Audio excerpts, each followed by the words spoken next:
Acts 29, que nosotros en Iglesia Reforma pertenecemos a esa red de plantación de iglesias centradas en el Evangelio que desean plantar más iglesias. Y bueno, ya, suficiente. Vamos a invitar a Cole que comparta con nosotros esta noche. Gracias, Cole.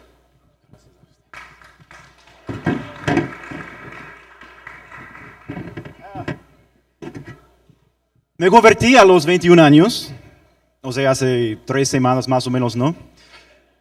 No porque me viera como un pecador, sino porque vi a Jesús como el Señor al que quería y tenía que seguir. Y la razón por la cual no me veía a mí mismo como un pecador desesperado, ¿no? Era que aún antes de mi conversión vivía una vida respetable, entre comillas, ¿no? Como cristiano he seguido viviendo así. Por ejemplo, jamás he fumado, nunca he probado ni siquiera un sorbito de alcohol. Mi esposa y yo llevamos 16 años de casados sin infidelidad, no tengo deudas. Siempre soy el empleado preferido en cualquier empresa. Muchos me llaman padre ejemplar, más que nadie yo. Cumplo todas mis responsabilidades. Todos me piden consejo para mejorar sus vidas prácticas, espirituales. Entré al ministerio después de pasar solo como un año de haberme convertido en cristiano y desde entonces he servido como plantador de iglesias, misionero, autor cristiano, etc. Pues ¿por qué les doy mi CV? No porque signifique algo, no, sino porque como resultado de todo esto he vivido la mayor parte de mi vida sabiendo, pues la mayor parte de mi vida cristiana, sabiendo que sí soy pecador, ¿no? En el sentido de que todos somos pecadores, pero no tan pecador, ¿no? Sí, o sea, intelectualmente había aceptado la doctrina de que todos somos pecadores delante de Dios, pero en mi corazón pensaba que había una diferencia entre mi pecado y el pecado de los demás. Soy imperfecto, sí, pero ellos son pecadores, ¿no? Yo no tanto. Y sé que no soy el único aquí esta noche que piensa o que ha pensado de esta manera. Algunos de ustedes me entienden, ¿no? Somos los que escuchamos los sermones de nuestros pastores y siempre pensamos en cómo aplicarían y les servirían estos a nuestros amigos, a nuestra familia, en lugar de a nosotros mismos, ¿no? Somos los que vemos los problemas que tienen los otros matrimonios y pensamos, pues mi mujer es una mujer suertudota, ¿no? Por lo menos yo tiendo a pensar así. O sea, somos los que notamos todos los defectos de los demás y no podemos entender cómo ni por qué después de 2 años, 10 años de ser cristianos siguen luchando con cosas tan básicas, ¿no? Somos los que nos enojamos cuando alguien peca en nuestra contra porque nosotros jamás le haríamos algo así a alguien más. Jamás. Como cristiano que vive una vida respetable, es muy, pero muy fácil pensar así. Por un buen tiempo. Pero eventualmente se vuelve mucho más difícil ignorar lo que ves en las páginas de la Biblia. Por ejemplo, ves que a Jesús le caían mucho mejor los grandes pecadores que las personas respetables y religiosas, ¿no? Observas que Jesús decía, ay de ustedes, al referirse no a los grandes pecadores notorios, ¿no? Sino a las personas respetables y religiosas. Adviertes que Pablo, un hombre bastante respetable, se veía a sí mismo como el primero de los pecadores. Notas que Jesús decía que algún día los que parecían más fieles a Él iban a escucharlo decirles, pues jamás los conocí, aléjense de mí. ¿Y qué hacemos como personas respetables? ¿Qué hacemos como personas religiosas cuando nos toca enfrentar estas verdades? Tendemos a responder en una de dos formas y ninguna de las dos ayuda. La primera y más común respuesta que empleamos al darnos cuenta de lo que dice la Biblia acerca de los que viven vidas respetables y religiosas es la negación. La negación. En mis 18 años como cristiano, he conocido a incontables personas, ¿no? que se saben mentirosas, se saben adulterias, alcohólicos, pervertidas, etcétera, arrogantes, chismosas, iracundas, etcétera, etcétera, etcétera. ¿Saben lo que es? Que jamás he conocido en toda mi vida cristiana a ninguna persona que se etiquete a sí misma como legalista. A ninguna persona que se etiquete a sí mismo como alguien que se cree más justo que los demás. Ninguna. Por eso a Jesús le gustaba usar la palabra ciego para referirse a personas religiosas y respetables como yo. Y nos contó esta parábola de Lucas 18. Si tienes la Biblia, puedes abrirla a Lucas 18, versículo 9. Lucas 18, versículo 9. Una parábola pues muy famosa. Algunos que confiando en sí mismos se creían justos y que despreciaban a los demás, soy yo. Jesús les contó esta parábola. Dice, dos hombres, subieron al templo a orar. Uno era fariseo y el otro recaudador de impuestos. El fariseo se puso a orar consigo mismo. Oh Dios, te doy gracias porque no soy como otros hombres, ladrones, malhechores, adúlteros, ni mucho menos como ese recaudador de impuestos. Ayuno 2 veces a la semana y doy la 10ª parte de todo lo que recibo.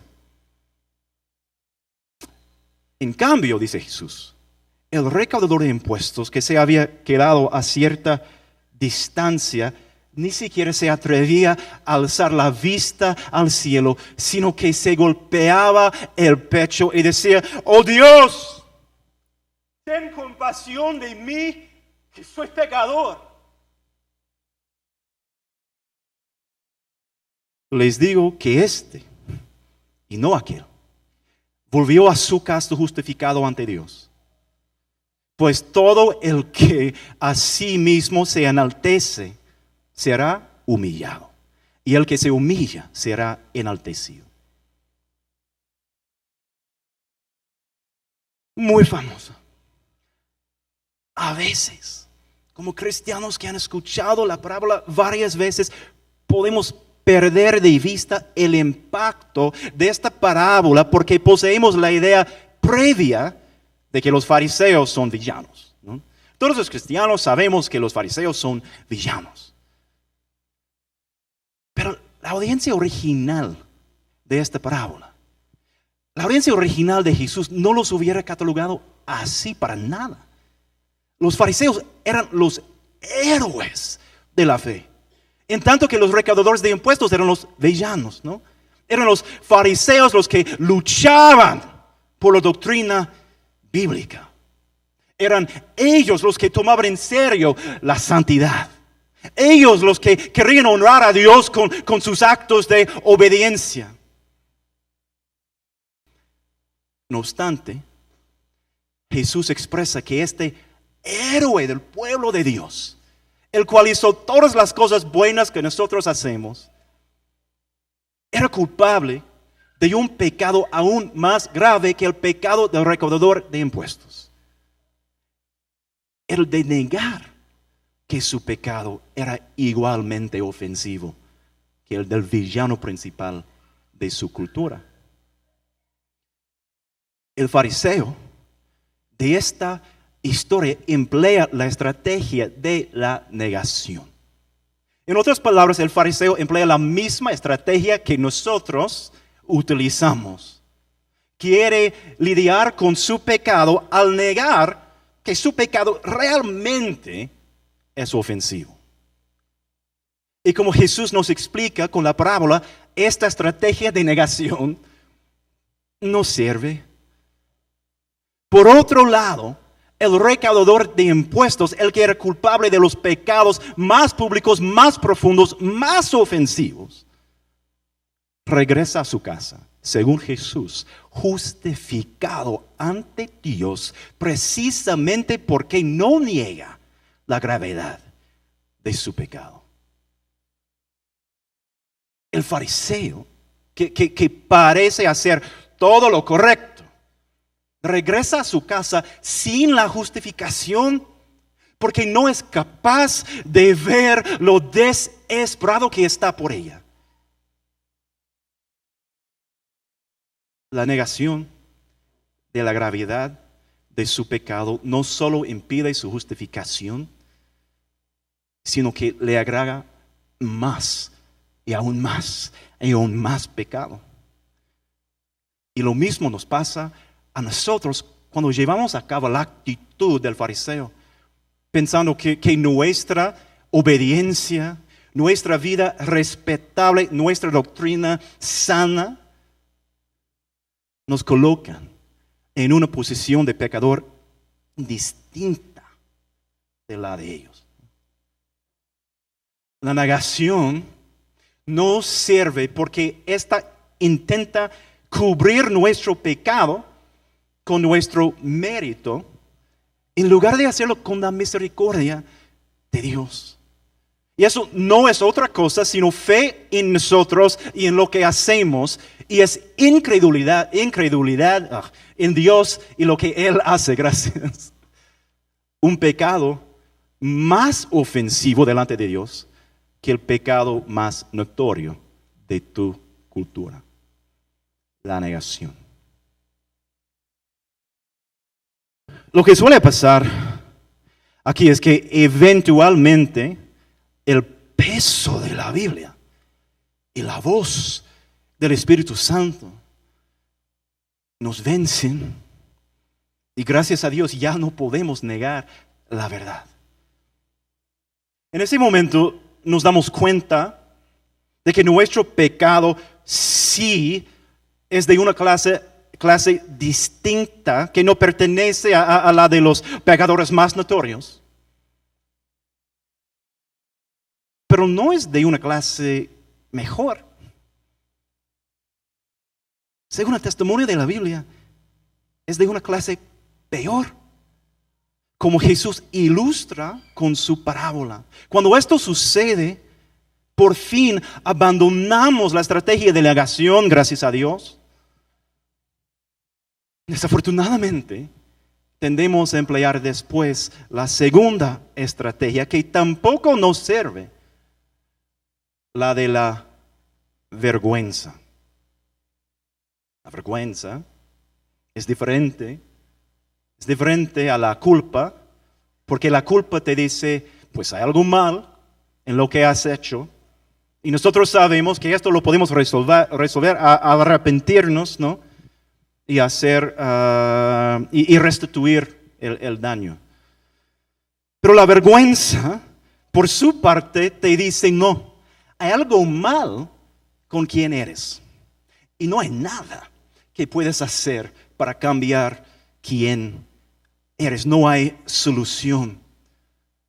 Y dado que no podemos resolver lo malo en nosotros, nos escondemos de Dios, nos escondemos de los demás, del mismo modo en que lo hacen todos los que experimentan la vergüenza, ¿no? Adán Pedro, ¿no? Se escondieron de Dios y de los demás por su vergüenza.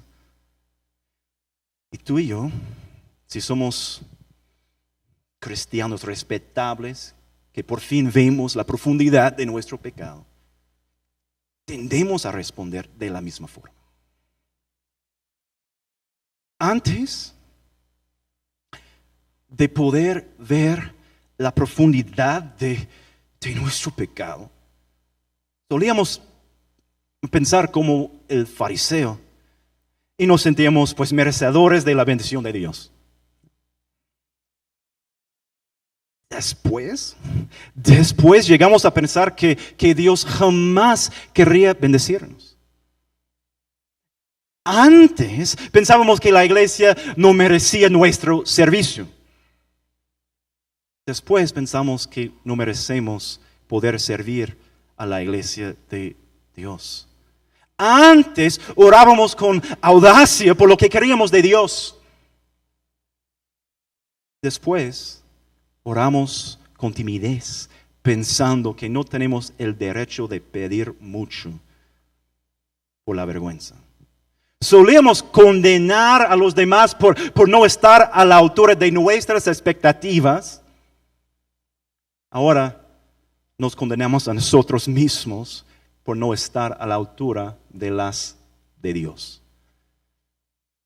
La vergüenza no sirve porque ésta intenta cubrir nuestro pecado con nuestra miseria. ¿Miseria? Ayúdenme, me pueden hablar, está bien.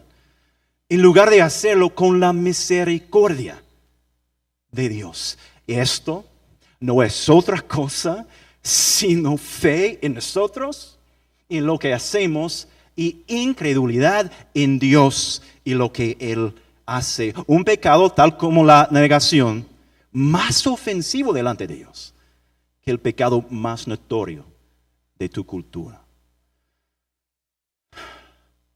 Bueno, la negación no nos sirve. La vergüenza no nos sirve. Ambas, en lugar de resolver el problema de nuestro pecado, lo aumentan al alejarnos aún más de Dios.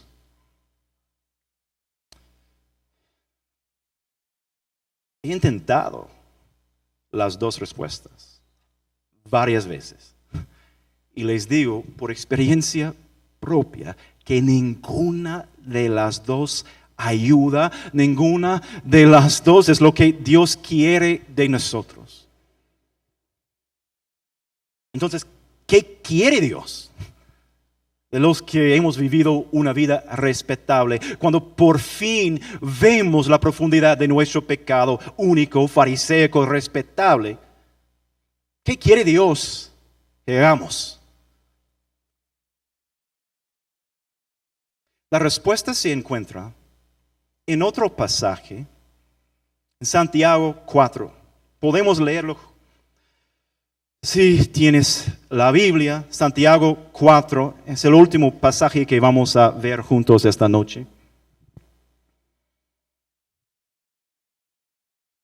Hablando a los pecadores, incluso pecadores respetables y religiosas, como algunos de nosotros, como yo, Dios dice, pero Él, hablando del Padre, nos da mayor ayuda con su gracia. El capítulo 4, versículo 6. Capítulo 4, versículo 6. Pero Él nos da mayor ayuda con su gracia. Por eso dice la Escritura, Dios se opone a los orgullosos, pero da gracia a los humildes. Así que, sométense a Dios, resistan al diablo y Él huirá de ustedes. Acérquense a Dios y Él se acercará a ustedes. Pecadores, límpiense las manos. Ustedes los inconstantes, purifiquen su corazón. Reconozcan sus miserias, lloren y lamentense. Que su risa se convierta en llanto y su alegría en tristeza. Humíllense delante del Señor. Él los exaltará. Vamos a quedarnos aquí en Santiago 4 por unos minutos. Y antes que nada, quiero que notemos que el pasaje empieza no con un mandato, sino con una promesa. Hablando de Dios, en el versículo 6 dice, Él nos da mayor ayuda con su gracia.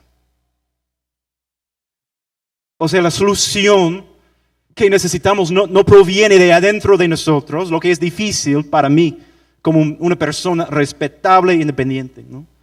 No viene desde adentro como la vergüenza y la negación, sino de afuera.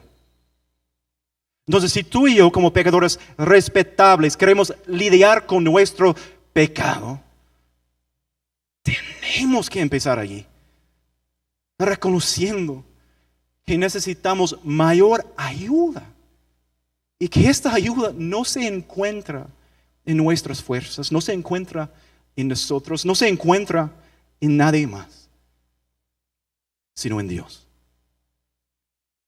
Hasta que realmente podemos hacerlo, y me refiero a no solo creerlo intelectualmente, todos daríamos la respuesta correcta intelectualmente, ¿no? Pero hablo de una experiencia del corazón. Hasta entonces estaremos luchando contra Dios sin importar lo religiosa y obediente que parezcamos. Estamos en contra a Dios que decimos que alabamos. Y suena fuerte, y es fuerte, pero eso es lo que nos enseña el mismo versículo. Dios se opone ¿a quién? Con confianza, ustedes hablan el idioma, yo no. ¿Qué dice? Dios se opone ¿a quién? Ok, vamos a hablar después, vamos a trabajar en esto. Pero Dios da gracia a los humildes. Se opone a los orgullosos, excelente, pero da gracia a los humildes. Una confesión. No quiero que Dios me oponga. Ustedes tampoco. Pero la verdad es que si he vivido una vida respetable y obediente, soy más vulnerable a eso que los que cometen pecados más notorios. No porque Dios se oponga a mi obediencia, no, sino porque Dios se opone al orgullo que impulsa y resulta de mi obediencia. Eso es lo que la parábola de Jesús nos ilustra, ¿no? Así que es imperativo que nos evaluemos cuidadosamente con un medio sano. ¿Estamos entre los orgullosos a quienes Dios se opone? ¿O entre los humildes a quienes Dios da gracia? Es una pregunta mucho más difícil de contestar de lo que parece. Porque el momento en que te preguntas si eres humilde o no, te pones en la posición de posiblemente declararte a ti mismo humilde. Lo que paradójicamente los cognatos me molestan siempre. No es humilde. Y si determinas que no eres todo lo humilde que deberías de ser, pues ¿qué puedes hacer para hacerte humilde? Nada. Porque en cuanto intentas ser más humilde, pierdes la humildad que tienes. Ya que si lo logras, tienes otra cosa que celebrar. Otra cosa en que enorgullecerte, ¿no? Entonces, ¿qué hacemos? Pues de eso se trata el resto del pasaje que leímos, el cual nos explica cuáles actos aumenten la humildad. No estamos persiguiendo la humildad. ¿Cuáles actos aumenten la humildad y fluyen de ella? O sea, nos da la respuesta a nuestro pecado que realmente sirve para lidiar con nuestro pecado. Una respuesta que sí sirve, una respuesta mucho mayor que la negación y la vergüenza. Primero, dice en el pasaje, sométete a Dios y resiste al diablo. Como personas religiosas, irrespetables, pues que pensamos que ya estamos haciendo ambas cosas, ¿no? Por supuesto, me estoy sometiendo a Dios, por supuesto, resisto al diablo. Pero también lo pensaba el fariseo. Es posible que tal como él, nosotros tengamos una idea incompleta de lo que significa someterse a Dios y resistir al diablo. En mi experiencia, tendemos a pensar que someterse a Dios significa obedecer sus mandamientos y que resistir al diablo significa no cometer pecados graves. Y sí, pero en realidad hay mucho más. Como todo el pecado, antes de tratarse de una cuestión de comportamiento, se trata de una cuestión de creencia. En la Biblia, antes de que el pecado se trate de una cuestión de comportamiento, se trata de una cuestión de creencia. Someterse a Dios entonces significa creer en todo lo que Él dice. Significa aceptar que sí eres un pecador tan desesperado por la misericordia de Dios como el pecador más notorio que conozcas. Significa admitir que hasta tu justicia y obediencia más impresionantes están bien manchadas de idolatría y orgullo. Significa golpearte el pecho como el recaudador de impuestos porque sabes que no mereces ni un gotitita de la misericordia de Dios. Y sin embargo, sabes que necesitas una cascada sin fin de la misericordia de Dios. A la vez, resistir al diablo significa no creer en nada de lo que él dice. Significa rechazar la mentira de que tu pecado no es tan grave como el pecado de ellos. Significa abandonar el hábito de juzgar a los demás porque no están a las alturas de tus estándares. Como si tú fueras su juez y su Dios. Significa dar la espalda a las estrategias que tratan el pecado con la negación o la vergüenza o cualquier cosa que proviene desde adentro. Este es el primer paso para responder a nuestro pecado respetable como Dios quiere. Y Dios te promete que va a funcionar. Me encanta el versículo 7. Te dice que si te sometes a Dios y resistes al diablo, Él mismo huirá de ti. Algo que la negación no logra. Algo que la vergüenza no logra. El segundo paso se encuentra en el versículo 8. Acérquense a Dios. Recuerden que cuando no comprendes que tu pecado es de la misma clase que el peor de los pecados más notorios, no ves la necesidad de acercarte a Dios para rogar su misericordia y ayuda. Y cuando respondes a tu pecado con vergüenza, en lugar de acercarte a Dios, te escondes de Él como Adán y Pedro. Pero Dios, hablando a nosotros los pecadores, quiere que cuando percibas la profundidad de tu pecado, lo busques. Dios dice a los pecadores, búsquenme, acérquense a mí. Acércate a Dios a través de la oración, a través de su palabra, a través de cantar, a través de confesarle tus pecados a Él, o como dice Justin, a su pueblo, a través de juntarte con el cuerpo de Cristo. Acércate a Él en todos los sentidos como el primer pecador que no tiene ningún otro recurso, que no tiene a dónde ir.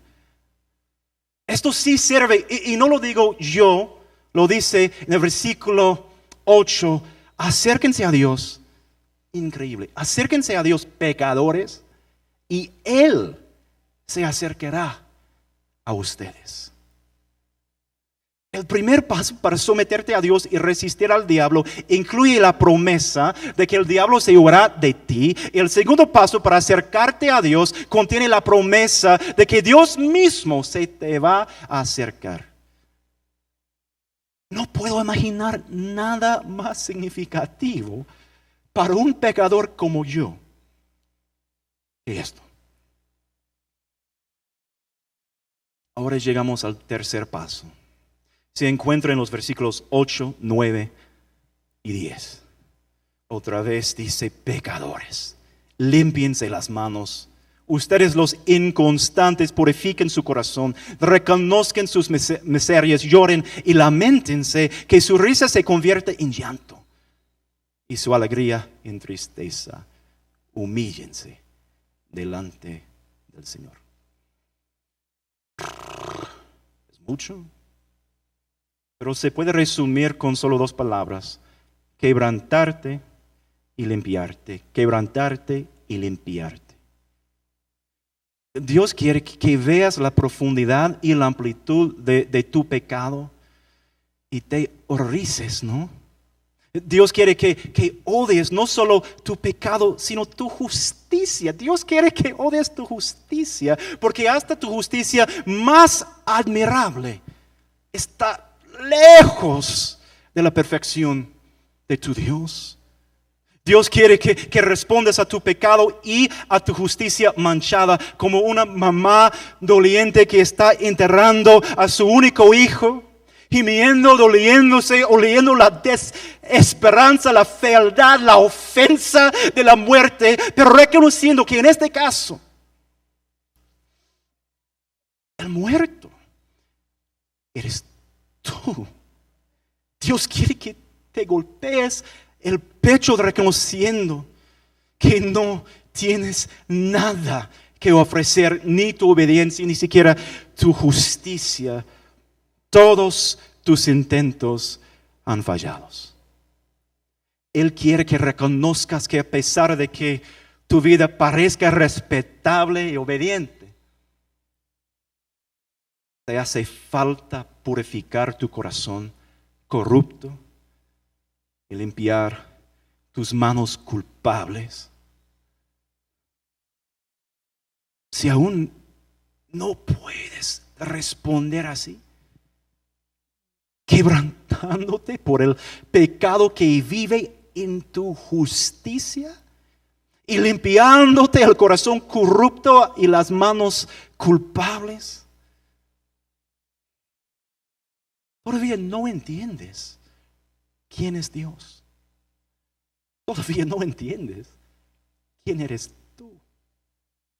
Y deberías regresar al primer paso, ¿no?, de someterte a Dios y resistir al diablo. Pero si tu respuesta a tu pecado es quebrantarte, porque tanto tu pecado como tus actos de justicia te repugnan, y limpiarte las manos y el corazón porque ya no quieres vivir así, Dios te tiene una tercera promesa. Y la vemos en el versículo 10. Humíllense delante del Señor y Él los exaltará. Aquí tienes otra garantía de que la estrategia bíblica del arrepentimiento sí te va a servir. Someterte a la verdad de Dios y resistir las mentiras del diablo, acercarte a Dios y quebrantarte y limpiarte lo que la negación y la vergüenza no pueden lograr. Esta estrategia sí logra. Recordarán que empecé esta plática confesando que he vivido una vida respetable y por eso he estado muy vulnerable a vivir como el fariseo de la parábola, ¿no?, pensando que tengo menos defectos que los demás y juzgando a todos por no estar a mi altura. Así que cuando hablo de la negación y la vergüenza, hablo por experiencia propia. Y cuando hablo del arrepentimiento bíblico de Santiago 4, hablo también por experiencia propia. Y es debido a esta experiencia que te puedo asegurar de dos cosas. Primera, la estrategia bíblica realmente sirve. La segunda, aún así vas a fallar. Aún así vas a fallar. O sea, si obedeces lo que leímos en Santiago 4, vas a experimentar libertad, sí, progreso, sí, y Dios va a cumplir todas las promesas del pasaje, sí.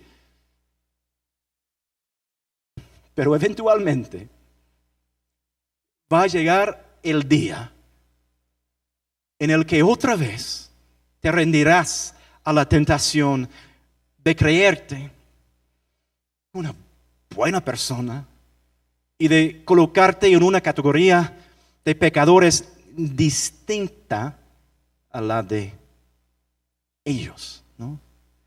Y olvidarás cuánto necesitas la misericordia de Dios. Y cuando veas que has recaído otra vez, vas a querer regresar a uno de tus viejos amigos, la negación o la vergüenza.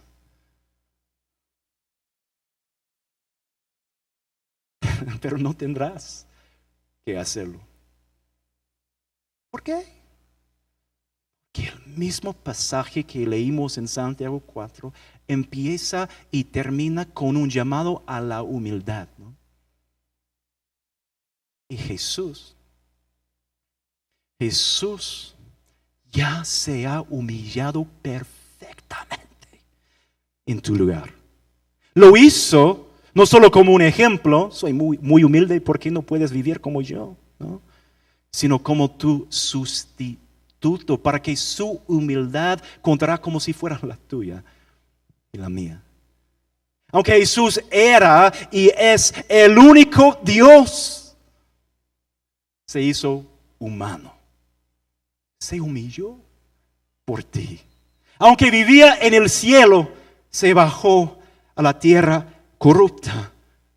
Jesús se humilló por ti. Aunque escuchaba la adoración constante de los ángeles, la cambió por la crítica constante de los hombres. Se humilló por ti. Aunque era y es el Señor de los señores, que lo gobierna todo, se sometió a las autoridades que habían recibido sus puestos de su mano.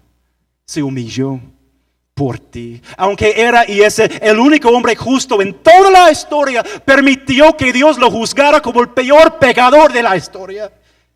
En tu lugar, se humilló por ti en todo sentido. Así que cuando fallas, al humillarte, no tienes que huir a la negación para protegerte, ni a la vergüenza para esconderte.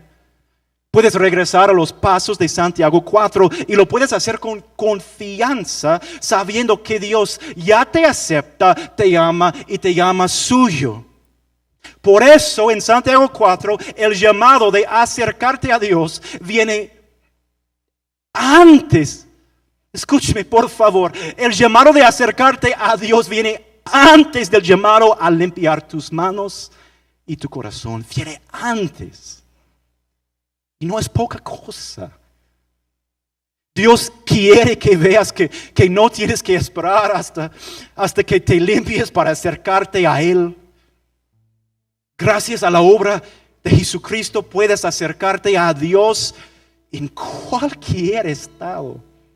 Lo puedes hacer porque Jesús ya cumplió